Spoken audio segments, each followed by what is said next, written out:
If someone had told me, when I was young, that one day they would call me a saint, I would have laughed out loud. For years I looked for happiness everywhere, except in God. My name is Augustine. I was born in the year 354 in Thagaste, in North Africa. My father was called Patricius, and he did not share my mother's faith. Her name was Monica, and she was the one who spoke to me of Christ when I was a child. I listened, and I walked away. That seed seemed to die as I grew. I left to study. I wanted to be someone, to be admired, to stand out. I wanted my name to be known. Monica prayed, and I ran. I wanted to understand everything. I wanted to prove I could find the answers by myself. In Carthage, I gave myself to the passions, to the theater, to vanity, to the pleasures of the world. I lived with a woman, and we had a son. His name was Adeodatus. He was a gift, and that is why I called him Adeodatus, given by God. In that house, there was laughter and bread. I loved them. The emptiness was not in them. It was in me. I believed I could be happy by following my own path. And I was wrong. I read the philosophers.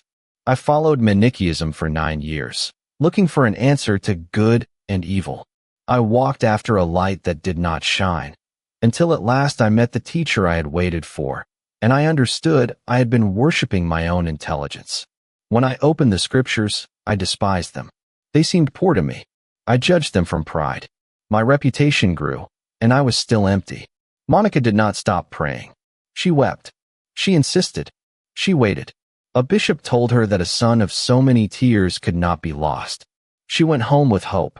I was not ready. I fled to Rome. She cried at the harbor, and I kept going. Then I reached Milan. I went to hear Ambrose because of his fame as an orator. I taught rhetoric, so I wanted to learn from him. I wanted to understand the way he spoke. But I ended up hearing the truth.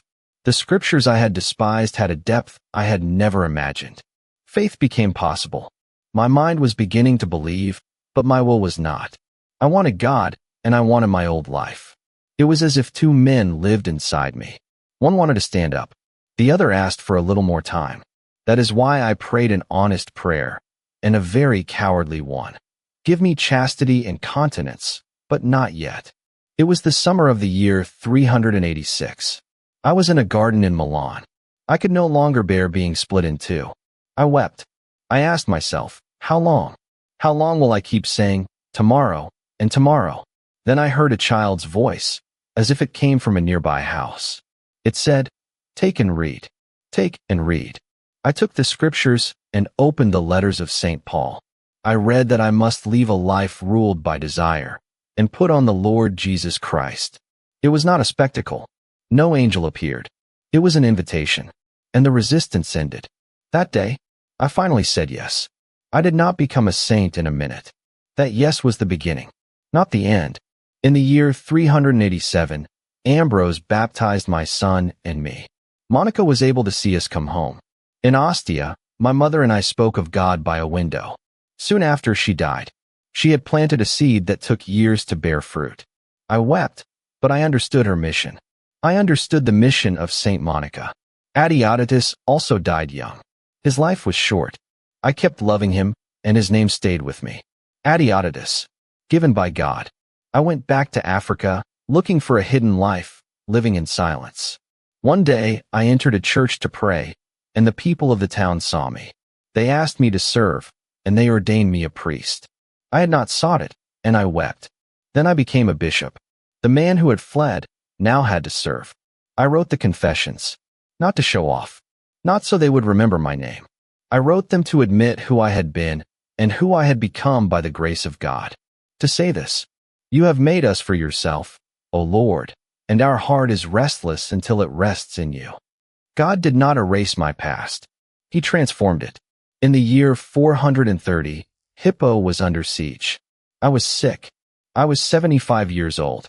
I asked them to write some psalms where I could see them. I looked at them. I breathed. I waited. And on the 28th of August, I went to the house of the Father. I had searched. I had fled. I had resisted. I had been late. And at the end, I rested in God. If you are far away today, your story is not finished. If you delay, you are not lost. I was late too. I resisted too. You may not hear a voice in a garden. It may be a word, a person, a restlessness that will not go out. Do not be afraid of that restlessness. It may be the beginning of your return. Late have I loved you, but God waited, and if he had patience with me, he can have it with you.